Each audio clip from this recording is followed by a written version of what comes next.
Hello and welcome to Shad's Voice, where I get a topic from a random topic generator or suggested to me and I talk about it until I can't anymore. Um, Sometimes I think of one myself, maybe once in a while. But our topic for this video, it's probably kind of a deep one. Everybody eventually, if you have not been through it in life already, or know someone that has um left as it goes, eventually you're probably going to run into this in life. But our topic for this one is death. And obviously everybody knows what it is. You move on from this world and whatever comes next, that's your belief. And who's to say? Um, but it is a part of life as it is to be born. And as unfortunate and sad as it is, we eventually lose those we love and care about. And how they live on is within our memories, our dreams, our love, basically. But the history of death and how we deal with it now probably still has not often changed. We try to find a way to remember those who leave us in the best form we kind of can, and remember the good rather than the bad, so we try to make it easier for ourselves to let them move on even if we're sad. Um, and I'm not a mortician, so I guess I can't really talk about how this process works, but even back then, especially if you think of the Egyptians and the pharaohs and their mummies, preservation of the body, taking care of the body, embalming the body helps us deal with death a little easier, because even though eventually we know the body's going to decompose down until we're nothing but bone when we're buried, obviously we don't see that right away. They try to give us the last image of our loved ones before we put them in the ground or so forever. Sometimes people aren't buried, so maybe we don't see that. There's still a cremation in other ways. And it's however that person probably wanted to leave this world, sort of say.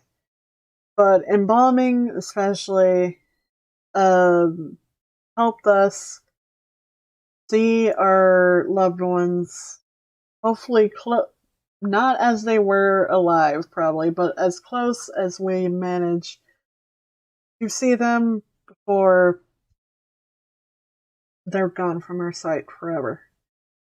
And obviously we don't see this process, and it's probably not a easy, beautiful task itself. We should applaud morticians, probably, and those who do this, because it's probably not a easy.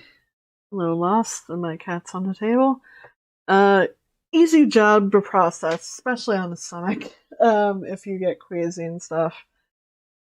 It's probably not a pretty line of work, but if we didn't have those people who didn't do it, I mean, what would we do?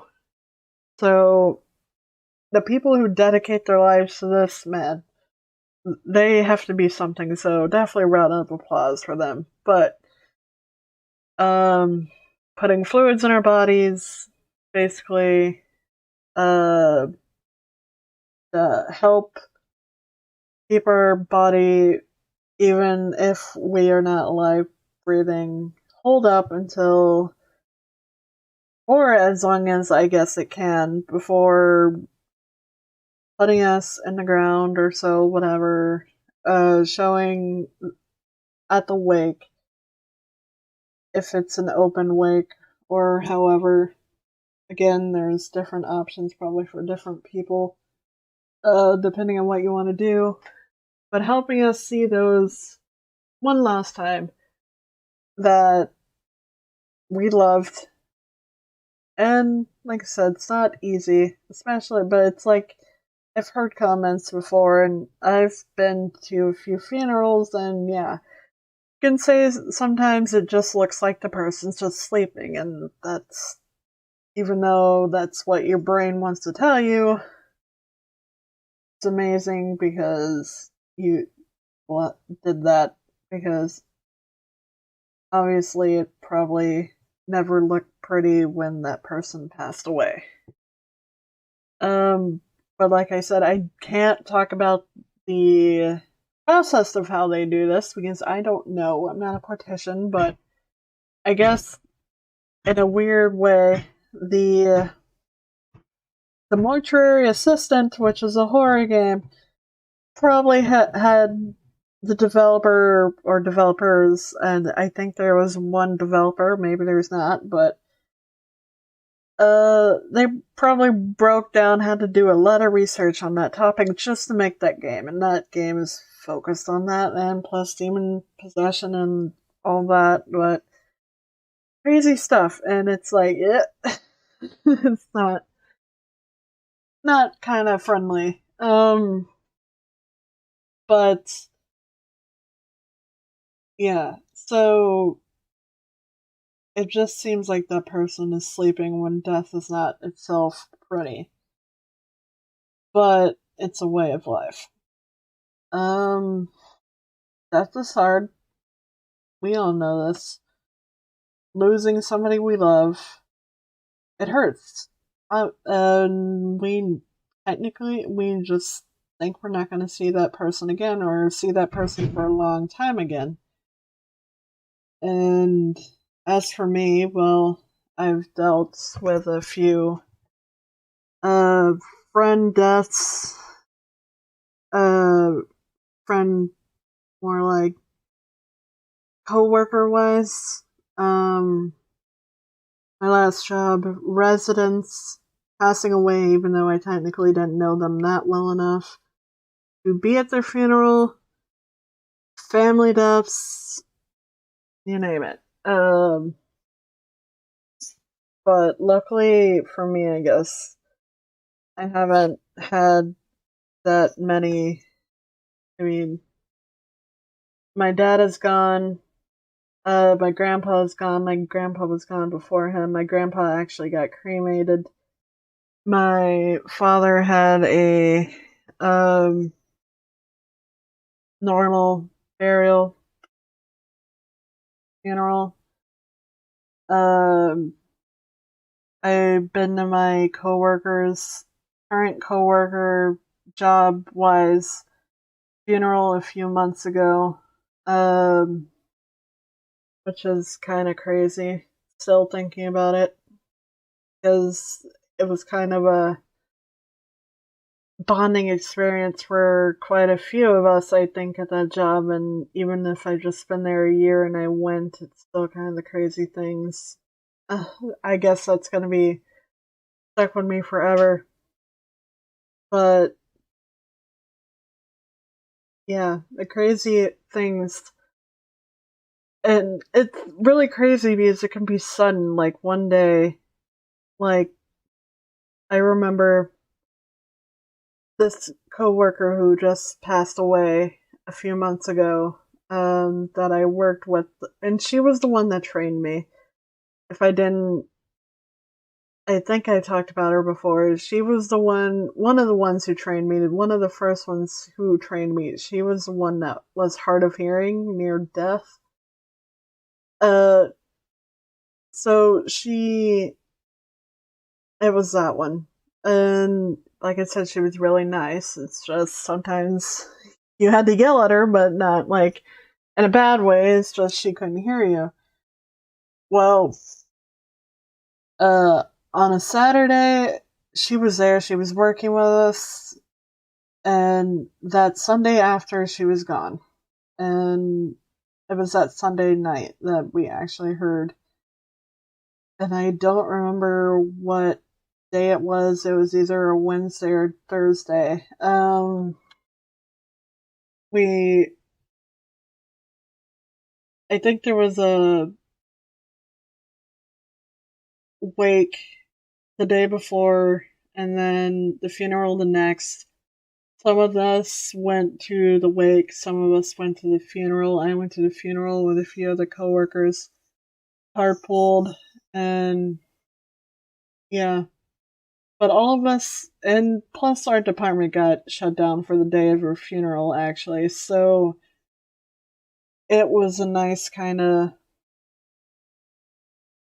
thing to do, and just to honor her. And yeah, and it's still crazy because not having her there just doesn't seem the usual, even now, even though it's been a few months. But I also did a portrait of her that I drew on canvas, and I put her portrait in my department. She's hanging out at the end of her hallway. And yeah, so she's not forgotten. We never forget those that we love and miss. Sometimes we think about somebody, we'll still laugh, we'll still cry. Um, that's just the way uh, it is with life, remembering those we lost. And even those we'll cry for that we technically haven't met in life. One of the things that got me um, back in 2017, I believe it was when he died. No? Um, Chester Bennington, the lead singer of Linkin Park at that time. I grew up a lot listening to Linkin Park, and I still do, up to this day. But growing up with them, loving almost every album, basically something from every album I always did love. And always making music, and I was happy, and had a lot of, like, I don't know how to describe it, but it was a big part of my life. Linkin Park was a big part of my life, plus my creative mood set a lot of different tone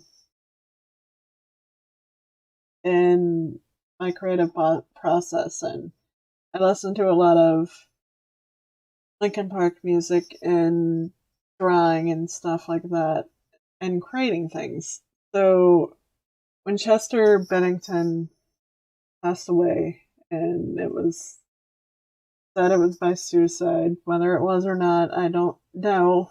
It still hurt very much. I remember coming home from work that day.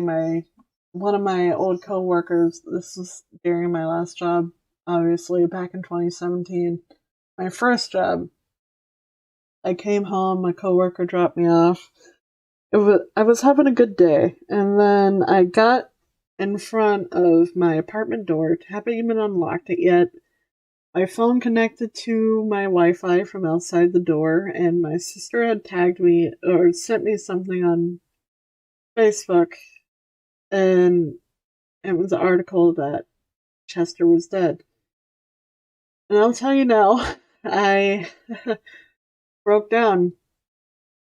I literally did. I had a mental breakdown that day, and I could not stop crying, and it hurt so bad. And I never met him. Unfortunately, I never even got to go to a Linkin Park uh, concert before that happened. It sucks. It really did. But I remember how bad I cried, and probably with the rest of the world too. There was a lot of us that probably had felt like we lost one of our heroes. Uh, but cried very much for somebody who I didn't personally know, but felt like I knew with probably a million other people who was something and someone to all of us, and that hurts too. Celebrity deaths do probably hurt to some people. Some of us actually really do look up to those people, and I remember uh, some of my family being confused as to why I was crying so hard for him. And I know it took a very long time to get over the fact that he was actually gone, and you heal at the pace that you do, by the way. There's no time limit on grief. And obviously, sometimes you're still going to feel it. I know it took a while for my grandpa as well. And I do actually have his ashes in a necklace that I wear sometimes. It's actually sitting by me now. I wore it 2 days ago. Sometimes it's just hard to believe, but that's all we can do in life is know that they're no longer suffering and they're free, they're painless, and they might be still watching over us in some way or form.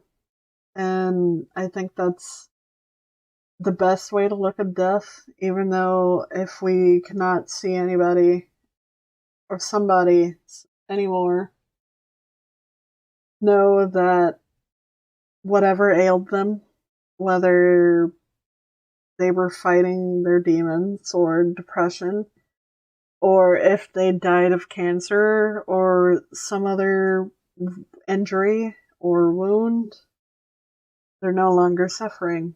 And we should be happy about that in the end. And I know that's a hard thing to tell somebody sometimes, but it's like they feel nothing now as we do. And it's probably for the best. And that's the best way to hope that we'll see them again, but we'll all be happy once we meet together again, you know? And I think that's what death is supposed to be, rather than, even though it's sad we lose them, be happy that they're happy and in a better place, hopefully. Well, like I said, deep topic. Death is a hard topic, and it can be different for everyone, but I think most of us agree upon when we lose somebody or something we care about, especially a pet. It doesn't even have to be a person. A pet, especially, death can hit hard as well. I've had that issue as well. But maybe we'll save that for another Shad's Voice topic. For a future date. But right now, I would say this one has gone on long enough. Thank you for listening. If you had. Remember, just keep going. That person that you lost, or that pet that you lost, they want you to keep going, even if it hurts. Because you know you loved them, they loved you. And that is the best possible feeling probably in the world. So remember that, and I'll see you in the next one.